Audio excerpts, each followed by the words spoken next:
The iPhone, Apple, and Elon Musk are all con artists. Tech tycoon Elon Musk has made headlines recently by repeatedly labeling Apple a hoax. Although this assertion may come as a shock to many, it's vital to comprehend the context in which Musk made it as well as the basis for his conviction. First, it's important to note that Musk has a history of making audacious and contentious statements, and is a loud critic of numerous corporations. His public arguments with other tech leaders have also been documented, so it's possible that his remarks regarding Apple are just another example of this pattern. Yet, there are a few particular reasons why Musk would think Apple is a con. What exactly are the challenges we face in this situation? What's the difference between the world's richest person and the world's richest company? Will Elon ultimately fail to pull Apple down? Watch this space to learn more about the magnificent Big Apple from Elon Musk. On November 29th, Musk threw out a troubling tweet in which he threatened Apple with an online battle over the conflict he was alluding to. Although Apple has faced off against competing tech companies before, this was unquestionably the first time they faced off against the fearsome Elon Musk, also known as the world's richest man, being neighbors in the San Francisco Bay Area. Tesla and Apple have been vying for talent for more than 10 years. As a result, the competition has now spread to Texas. These businesses require talented software engineers, industrial designers, material scientists, and battery experts in addition to mechanical engineers. In order to create its own electric autonomous vehicle technology, Apple has also made significant investments. Tesla and Apple would face off against one another if this Apple automobile ever hit the market. Early instances of Musk changing Apple could be viewed as a friendly competition in that context. Musk once referred to Apple as the Tesla graveyard when Tesla was still a young company and an underdog. He would advise dissatisfied Tesla employees to go for a lucrative position at Apple.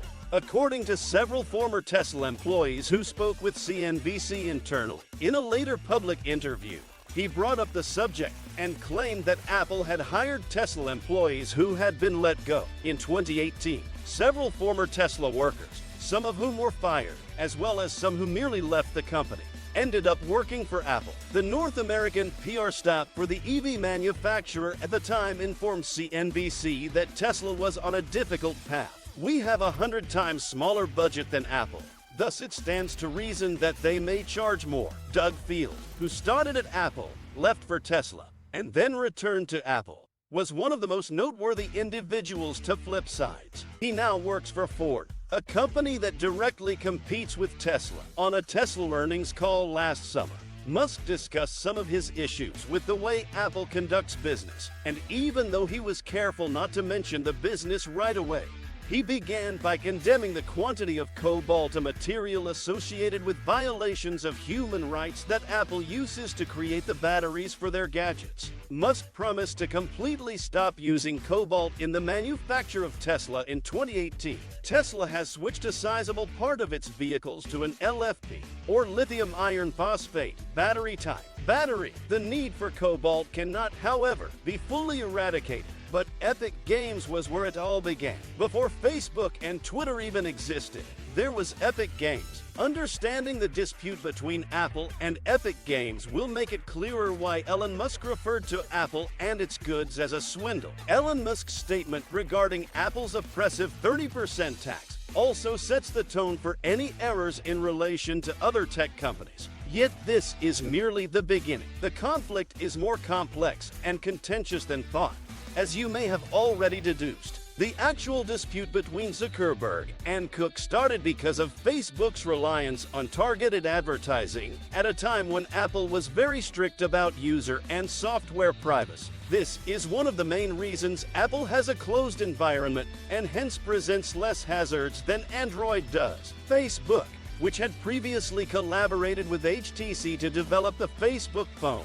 has always found this regulation to be inconvenient. The Cambridge Analytical team's enormous collection and improper usage of personal data by third-party app developers on Facebook caused that gadget to meet a disastrous end. The real issues began in 2018. It becomes significantly harder for app developers to access customers' personal data without their explicit knowledge after Apple made a number of improvements to its operating system and App Store in the years that followed. Zuckerberg flatly denied Steve Cook's request for Facebook to remove any customer data they had gathered. Facebook perceived this as a direct attack on their business for obvious reasons, and Mark Zuckerberg even issued a public statement denouncing Apple's actions, saying they would hurt small businesses and hence stifle innovation. Has Facebook actually seen a reduction in revenue as a result of this? Indeed, it is the answer. Even renaming themselves from Facebook to Meta was a step too far for the team. They have switched from their initial business strategy to the metaverse in recent years. They have also made large financial and hardware investments in virtual and augmented reality as they control the hardware in this new domain. They anticipate that this will be a new section of the internet where they won't have to worry about Apple and its oppressive policies, which are currently the background of this dispute. Apple was engaged in a severe conflict with an alternative type of computer manufacturer. The upcoming update in games is here. Apple replaced IBM as the big brother enemy in an epic gaming film that reinvented the 1984 commercial. Strangely enough, however, this is not how Apple and Epic Games' relationship has always been. Initially, their professional relationship was excellent. From that point on until the end of their relationship in the year, they even occasionally co-created games. The App Store's Epic Games section saw a lot of traffic in 2017 and included a number of other Apple product debuts. You can only imagine Apple's surprise when CEO and co-founder of Epic Games, Tim Sweeney, began openly criticizing Apple's payment system. Even further, Apple asserts that they spent almost $1 million on the marketing of Epic Games. The CEO of Epic Games continues to claim that a 30% tax on sales is unreasonable, although this was a standard practice for almost 10 years. So it is unclear what changed. One thing is certain, despite years of Apple's resistance to their demand, Epic Games had by 2020 implemented a direct payment system in their Fortnite app, enabling customers to make in-game payments without going via the App Store. Apple responded by removing Fortnite from its App Store. Apple's action spurred Epic Games to file a lawsuit against the company on the grounds that it was anti-competitive, in violation of federal antitrust laws, and ultimately harmful to small enterprises. Apple defended itself by claiming that the Apple payment mechanism was necessary to ensure a safe and secure app ecosystem.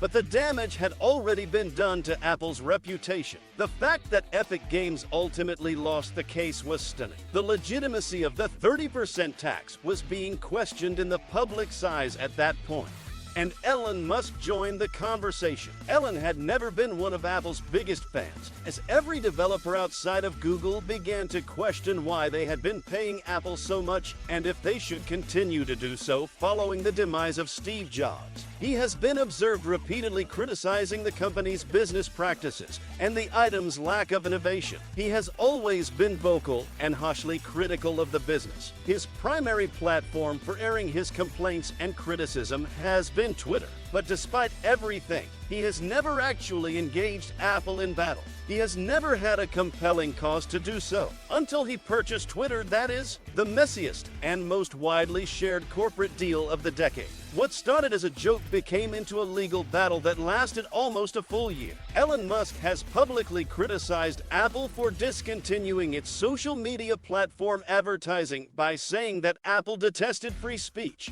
This criticism stems from a dispute between Musk and the staff at the Bluebird social media platform that ultimately led to Elon Musk buying Twitter for the absurd sum of $44 billion. A few hours after tweeting this, Elon posted another tweet claiming that Apple had threatened to remove Twitter from its app stores, but would not provide an explanation. According to Musk, the 30% tax is 10 times higher than it needs to be. Musk even mocked Apple in a tweet, tagging Tim Cook in the process. Subsequently, Elon claimed that although Apple had threatened to do so and had offered reasons for doing so, Twitter will likely be removed from the App Store in a similar manner to how Fortnite was. It was clear that everyone was asking this question after Apple's response piqued the public's attention. In a later tweet on Apple's levy on third-party apps and their ecosystem, Elon Musk expanded on his online dispute with the company. Elon makes it plain by making a joke that alludes to the smartphone business titan to make his point. Did you know that Apple slaps a 30% tax invisibly on everything you buy from their app store? He continues by challenging his listeners. After Musk voiced this query, the Tesla phone quickly came up in conversation. Apple had been quiet throughout all of this conversation, but that didn't stop Musk from rallying the populace. In response to a user who questioned whether Apple was jeopardizing Twitter's standing in the App Store or making any other demands for moderation, the Twitter community added its 2 cents to the debate. Elon had offered a positive response to this query. Apple CEO Tim Cook was portrayed as a revolutionary leader on Twitter. Yet it is clear that he is openly in favor of censorship in America moving forward. We have yet to determine how Musk and Apple may settle their dispute in the future. To keep up with all pertinent news, like, subscribe, and leave comments.